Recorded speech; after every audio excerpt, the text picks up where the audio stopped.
Bayangkan dunia kita saat ini, di mana gedung-gedung pencakar langit menjulang, jalanan dipenuhi kendaraan, dan hutan-hutan tropis masih menyimpan misteri, tiba-tiba dihuni kembali oleh Titanoboa, ular terbesar yang pernah ada di bumi, yang hidup sekitar 60 juta tahun lalu setelah dinosaurus punah. Ular ini bukan sembarang reptil. Panjangnya bisa mencapai 42 kaki, atau sekitar 12,8 meter, dengan berat lebih dari 1 ton, tepatnya sekitar 1,135 kilogram. Tubuhnya sebesar pinggang manusia dewasa, dan kekuatannya mampu menghancurkan tulang mangsa dalam sekejap. Titanoboa pertama kali ditemukan fosilnya di Kolombia pada tahun 2004 di tambang Cerejon, dan sejak itu para ilmuwan terpesona sekaligus ngeri membayangkan makhluk ini. Jika Titanoboa masih hidup hingga kini, dunia kita akan sangat berbeda. Ekosistem akan terguncang, manusia mungkin bukan lagi predator teratas, dan cerita-cerita horor tentang ular raksasa tak akan lagi jadi mitos belaka. Mari kita telusuri apa yang bisa terjadi jika raksasa ini masih merayap di antara kita.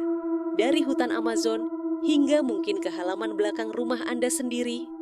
Pertama, bayangkan ekosistem modern yang sudah rapuh karena deforestasi dan perubahan iklim tiba-tiba harus menampung predator super seperti Titanoboa. Ular ini dulu hidup di iklim tropis yang hangat dan lembab, mirip dengan hutan hujan Amazon atau rawa-rawa di Florida saat ini. Dengan panjang tubuhnya yang luar biasa dan kemampuan berenang yang hebat, Titanoboa akan jadi penguasa rantai makanan. Mangsa utamanya di masa lalu adalah buaya besar dan hewan air lainnya, tapi di zaman modern, ia mungkin akan memangsa rusa, babi hutan, bahkan ternak seperti sapi atau kuda milik petani. Bayangkan peternakan di Brasil atau Indonesia yang tiba-tiba kehilangan puluhan ekor sapi dalam semalam, hanya menyisakan jejak licin di lumpur. Itu akan jadi mimpi buruk baru bagi petani. Bukan cuma hewan ternak, predator lain seperti harimau, singa, atau aligator modern mungkin tak bisa menandingi kekuatan Titanoboa. Dengan tubuhnya yang bisa melilit dan meremukkan tulang dalam hitungan detik, ia akan jadi ancaman serius bagi spesies-spesies besar yang sudah terancam punah. Ekosistem hutan hujan yang sudah kehilangan keseimbangan akibat ulah manusia bisa runtuh total jika Titanoboa mulai memangsa apa saja yang bergerak. Para ilmuwan memperkirakan ular ini membutuhkan ratusan kalori setiap hari untuk bertahan hidup. Bayangkan berapa banyak hewan yang harus ia makan dalam seminggu hanya untuk tetap hidup. Hutan Amazon yang kini jadi paru-paru dunia mungkin akan berubah jadi ladang makan raksasa yang sunyi, hanya diisi suara desis Titanoboa yang mencari mangsa berikutnya. Sekarang mari kita beralih ke dampaknya pada manusia. Bagaimana keberadaan Titanoboa akan mengubah cara kita hidup dan bertahan? Jika ular ini hidup di zaman modern, wilayah tropis seperti Amerika Selatan, Afrika Tengah, atau Asia Tenggara akan jadi zona bahaya baru. Bayangkan penduduk desa di tepi sungai Amazon yang biasa memancing atau mencuci tiba-tiba menghilang tanpa jejak, hanya menyisakan perahu kosong yang terapung. Titanoboa, dengan kemampuan menyelinap di air dan darat, akan jadi predator siluman yang sulit dilacak. Tak seperti singa atau hiu yang bisa kita hindari dengan pola tertentu, ular raksasa ini bisa menyerang kapan saja, bahkan di malam hari saat kita tidur. Kota-kota besar mungkin aman untuk sementara, tapi daerah pedesaan dan pinggiran hutan akan hidup dalam ketakutan konstan. Pemerintah mungkin akan membentuk satuan khusus untuk memburu Titanoboa, tapi membunuhnya tak akan mudah, kulitnya tebal, dan kekuatannya luar biasa. Senjata api biasa mungkin tak cukup. Kita mungkin perlu tank atau bahan peledak untuk menghentikan satu ekor saja. Bayangkan berita utama di tahun 2025. Titanoboa menyerang lagi, 15 orang hilang di rawa Florida. Itu akan jadi kenyataan yang mengerikan. Industri pariwisata juga akan hancur. Siapa yang mau berkunjung ke hutan tropis jika ada risiko dililit ular sebesar truk? Bahkan Hollywood mungkin akan kehabisan ide untuk film horor karena kenyataan jauh lebih menakutkan daripada fiksi. Tapi tunggu dulu, bagaimana jika Titanoboa berevolusi di zaman modern? 60 juta tahun lalu, Ia hidup di dunia yang lebih panas, tapi bumi kita sekarang sudah berubah. Dengan perubahan iklim yang makin ekstrim, Titanoboa mungkin akan menyesuaikan diri jadi lebih besar, lebih cepat, atau bahkan lebih cerdas. Bayangkan ular ini belajar menghindari manusia, menyelinap ke kota-kota kecil, atau bahkan masuk ke saluran pembuangan besar seperti legenda urban tentang buaya di New York. Beberapa ilmuwan bilang, ukuran Titanoboa dipengaruhi suhu lingkungan, semakin panas, semakin besar ia tumbuh.